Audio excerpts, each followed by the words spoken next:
आप सब? उम्मीद करती हूँ कि आप सब ठीक होंगे। माय नेम इज अनमनीसा from class 8। Today my presentation topic is about biology relationship with other science. Means के हयातियात का ताल्लुक, बायोलॉजी का ताल्लुक दूसरी साइंस के साथ कैसे होता है। सबसे पहले हम बात करते हैं कि बायोलॉजी का मतलब क्या होता है। बायोलॉजी को उर्दू में कहते हैं हयातियात, और ये ग्रीक लैंग्वेज के वर्ड से निकला है जिसका मतलब होता है हयातियात, और बायोस और लॉजी मतलब होता है the study of living organisms. और इसके बाद हम बात करते हैं, क्योंकि बायोलॉजी है रिलेशनशिप, क्योंकि जब दूसरे सब्जेक्ट्स के साथ ये रखता है रिलेशन तो एक मल्टी डायमेंशनल सब्जेक्ट कहलाता है। मल्टी डायमेंशनल मतलब कि कई सारे सब्जेक्ट के साथ लिंक में रहता है। Bio is a multi dimensional subject and it's link with other science, क्योंकि ये जब अदर साइंस के साथ लिंक रखता है तो ये मल्टी डायमेंशनल सब्जेक्ट कहलाता है।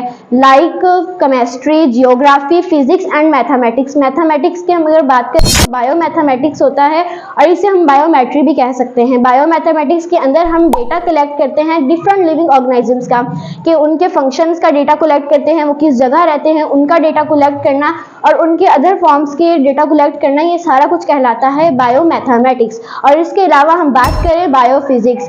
फिजिक्स के हमें पता चलता है कि लॉज एंड टेक्निक्स की बात हो रही है। लॉज एंड टेक्निक्स का मतलब होता है कि कई सारी मशीनरीज बनाई गई हैं जो कि इंसानों के लिए होती है। अल्ट्रासाउंड मशीन ह्यूमंस बीइंग के लिए होती है, क्योंकि जब इंसानों को कुछ हो जाता है तो उनका अल्ट्रासाउंड करवाने के लिए साइंसदानों ने मशीन इजाद की है। तो इन सब को हम कहते हैं बायो। इसके बाद हम बात करें बायो केमिस्ट्री की। ये रहा बायो केमिस्ट्री, इसका मतलब है बायो केमिस्ट्री। केमिस्ट्री से ही पता चल जाता है कि हम इसके बारे में मॉलिक्यूल्स और सेल्स के बारे में पढ़ रहे हैं। और बायो में तो सबको ही पता है कि लिविंग ऑर्गेनिजम्स के बारे में पढ़ना बायोलॉजी कहलाता है। और जब इंसानों के अंदर सेल नहीं होंगे तो वो जिंदा नहीं होंगे, और मॉलिक्यूल्स को जब क्लोजली पैक होते हैं वो मैटर होता है, और इंसान के साथ भी मैटर्स होते हैं। तो इसी तरह ये बायो केमिस्ट्री भी बनता है। इसके बाद बायो जियोग्राफी बात करें कि उनका सोशल बिहेवियर बायोलॉजी का लिविंग ऑर्गेनिजम्स की होता है, और जियोग्राफी का मतलब होता है जुग्राफिया, हयातियात, जुग्राफिया।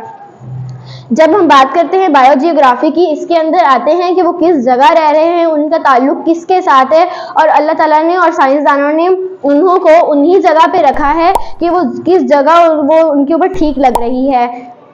इसके बाद अगर हम बात करें बायो इकोनॉमिक्स की, वो जानवर जो प्रोडक्शन करते हैं, फॉर एग्जांपल गाय है, गाय से हमें दूध भी मिलता है, गोश्त भी मिलता है, और वूल भी मिलता है। इस तरह की हर सारी चीजें, गाय से दूध से मक्खन, मक्खन से घी बनता है। इसी तरह हमारे लिए काफी बेनिफिशियल होते हैं, और ये काफी सारे बेनिफिशियल मैंस के लिए भी होते हैं।